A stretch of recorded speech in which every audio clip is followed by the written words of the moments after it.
이스라엘이 고향에 아수르에 사로잡혀 가서 오늘까지 이르렀더라.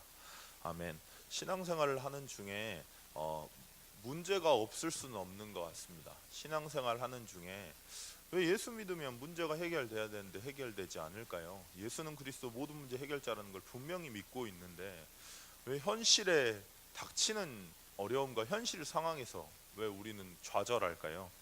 신앙생활 하는 중에 문제가 생기고 어려움이 생겼던 게 사실 성경의 이야기들입니다. 초대교회도 핍박당했고 어려움 당했고요.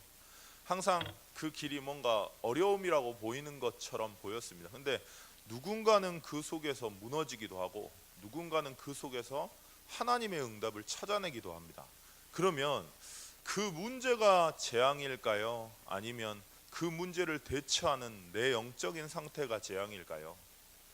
문제는 사실 문제가 아닙니다. 재앙이라는 것은 어려움이 생기고 사건이 터지고 문제가 생기는 것이 재앙이 아닙니다.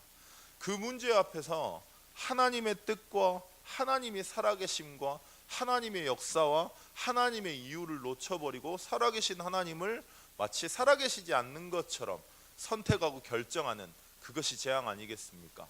오늘 17장 19절에 보니까 유다 백성도 여호와의 말씀을 저버리고 세상의 관습을 따라갔던 것, 그것이 재앙입니다.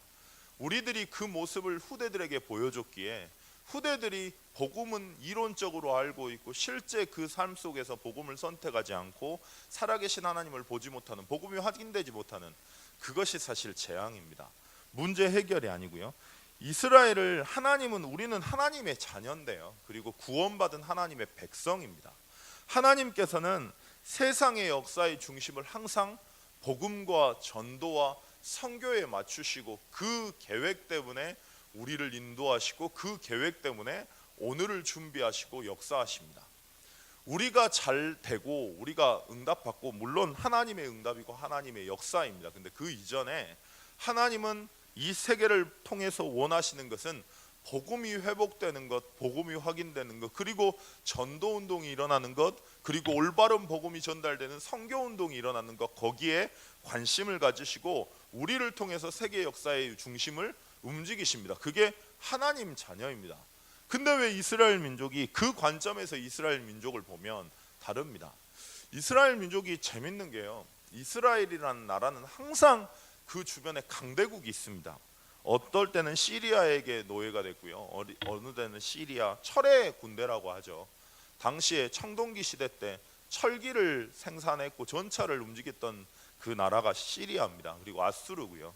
아수르, 시리아, 바벨론, 애굽, 아람 등 그때 당시에 최고의 강대국이었던 그 강대국 사이에 하필이면 가운데에 존재합니다. 왜 그랬을까요? 하나님이, 진짜 내가 하나님의 언약을 바로 붙잡고 하나님이 주신 언약을 붙잡는 건 선택이 다를 겁니다.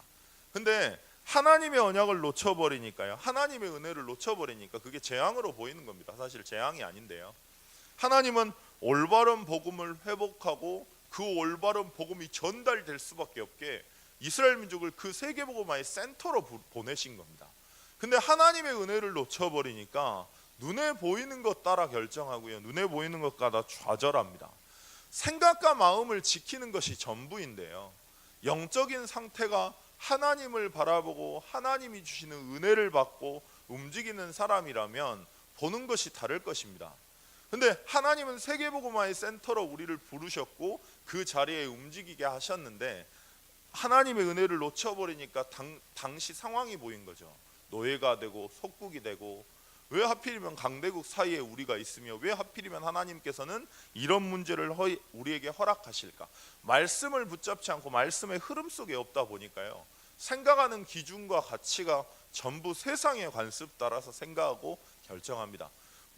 사업을 하시고 직장 생활을 하시고 계시지만 그 직장 생활을 하다 보면 나랑 정말 안 맞는 상사가 있고요, 그리고 정말 강대국처럼 보이지만 정말 나랑 너무 힘든 그런 상사들 있지 않습니까? 왜 그럴까요? 하나님은 세계복음화의 센터로 그 사람들에게 복음의 영향을 주기 위해서 하나님 보내셨습니다. 중요한 건 전도죠, 전도인데요, 그 이전에 우리의 영적인 상태가 하나님을 바라보고 말씀 속에서 은혜 받는 그것이 중요합니다. 생각만 바뀌어도요, 그리스도로 구원받았다고 하면서 실제 현실과 문제 속에서는 생각을 안 바꾸는 거죠. 아니, 생각을 안 바꾸는 게 아니라 은혜를 못 받았기 때문에, 하나님을 놓쳐버렸기 때문에 생각을 바꿀 힘이 없고 생각이 안 바뀔 수밖에 없는 겁니다. 그래서 하나님은 우리를 문제 속에 있게 하신 것처럼 보이지만, 그래야만 말씀을 통해서 생각을 바꿀 수 있기 때문에 하나님이 그 문제를 허락하신 것입니다. 그리스도가 예수시기 때문에요, 그리스도가 아니면 안 되는 우리의 진짜 문제를 우리가 알지 않습니까? 그렇다면 하나님께서 그 문제를 진짜 해결하시기 위해서 해결하시고 우리 안에 지금 계십니다. 살아서 그 그리스도께서 오늘 또 우리를 인도하시고 가장 정확하게 역사하고 계십니다. 하나님의 시점과 하나님의 관점으로 볼 수 있기만 하면 됩니다. 그게 말씀입니다. 자, 그래서요, 그 사실이 정말로 믿어지고 믿고 있다면 우리가 지금 처한 현실의 문제는 문제가 아닐 것입니다. 우리에게 각인 뿌리 체질된 것을 하나님의 사람으로, 하나님이 우리에게 그리스도 하나님 나라 성령 충만함으로 바꾸어 가시는 하나님의 축복의 시간표입니다. 그래서 구원받은 자는, 영적인 사람은 성령의 인도를 받게 돼 있습니다. 생각만 바르게 해도 우리에게 지금 있는 문제와 현실의 사건과 어려움을 통해서 하나님이 우리에게 예비해 놓으신 축복이 회복이 되고 보이니까요, 그 축복이 보이니까 당연히 감사가 나오는 겁니다. 그 감사가 나올 때 그때 우리의 영이 살아납니다. 그리고 정말 하나님 앞에 바른 시작과 도전을 할 수 있게 됩니다. 우린 구원받은 하나님의 자녀입니다. 오늘 구원받은 하나님의 방법을 회복했으면 좋겠습니다. 이스라엘 민족, 하나님은 다시 한번 말씀드리지만 하나님은 세계의 역사의 중심을 복음 회복과 복음 확인과 전도운동과 선교운동 때문에 움직이십니다. 우리의 유익을 위해서 하나님이 움직이시는 게 아니라 세계복음화, 복음의 확인, 복음의 언약, 복음의 회복, 전도운동, 세계복음화, 선교운동 때문에 하나님은 우리의 필요를 채우시는 것입니다. 그 일을 이루게 하기 위해 이스라엘을 강대국이라고 하는 그 가운데에 두신 겁니다. 근데 복음으로 영향을 줘야 될 유다 백성이 그 강대국의 민족의 영향을 받습니다. 왜냐? 저 사람들은 강대국인데 저런 신들을 섬기니까 저렇게 응답받지 않냐? 우리도 응답받아야 될 것 아니냐? 눈에 보이는 응답을 따라서 자기도 강대국이고 싶으니까, 자기도 힘을 얻고 싶으니까 하나님을 치워버리고 우상을 숭배했고 세상의 관습을 쫓았던 게 이스라엘 민족입니다. 그러면 강대국이 문제일까요? 이스라엘의 영적인 상태가 문제일까요? 저는 이스라엘의 영적인 상태가 문제라 생각합니다. 어떤 문제와 어려움이 있어도 진짜 그리스도를 누린다면, 정말로 살아계신 하나님을 정말 믿는다면 문제 안 됩니다. 문제가 되는 영적인 상태, 그 영적인 상태를 바꿀 때 하나님이 주신 은혜와 하나님이 주시는 힘이 넘쳐날 때 말씀을 따라갈 수 있고, 말씀을 따라가기에 내 생각과 마음을 지킬 수 있고 생각과 마음을 움직일 수 있을 때, 하나님의 축복과 하나님의 계획과 하나님의 뜻을 깨달아질 때에 그때 주는 영적인 힘으로 모든 것이 뒤바뀌는 것입니다. 내가 만약 그런 영적인 사람으로 존재하고 은혜 받고 있다면 나를 통해서 주위에 있는 만남들이, 나를 통해서 내 직장 상사가, 나를 통해서 나를 만나는 모든 손님들이, 나를 통해서 나를 만나는 모든 렘넌트들이, 나를 통해서 나를 만나는 우리 식구들이 살아날 것입니다. 이제는 더 이상 불평하고 불만하고 불신앙하는 거 그치시고요, 오늘 하나님 앞에 내 자신을 세우기를 원합니다. 정말로 말씀의 인도를 받고 정말로 하나님의 은혜를 받는 이스라엘의 역사를 보면서, 과거의 역사를 보면서 더 이상 역사를 확인하는 이유는, 제가 사학과 출신이다 보니까요, 역사를 확인하는 이유는 그 역사의 과거의 실수를 답습하지 않기 위해서, 그 과거가 발판되어 올바른 길로 나아가기 위해서 역사를 공부하는 겁니다. 이스라엘의 모든 역사를 보면서 오늘 확인했으면 좋겠습니다. 오늘 혹시나 유다 백성처럼 세상의 관습을 따라가진 않으십니까?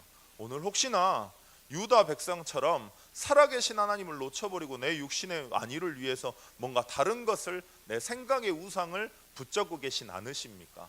그걸 오늘 완전히 뒤바꾸는 하나님의 축복의 기회로, 축복의 시간표로 오늘 그 사건을, 그 어려움을, 그 축복을 우리에게 허락하셨습니다.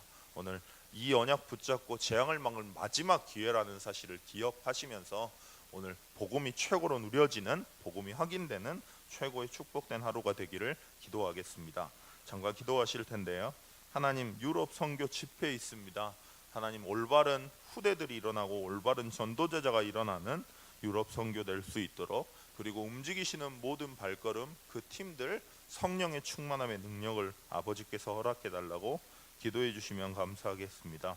동문 순회 캠프를 통해서 지역마다 재앙이 무너지며 복음이 확인되는, 정말 마지막 기회에 전도운동이 회복되는 캠프 될 수 있도록, 시급한 기도 제목 연약한 성도님들 문제 어려움 때문에 복음이 확인되고 하나님의 언약이 체질되고 각인되고 뿌리 내리는 그런 축복의 기회가 될 수 있도록 주님께서 역사해 달라고, 담임 목사님 주간 일정 놓고 너무 바쁘게 움직이십니다.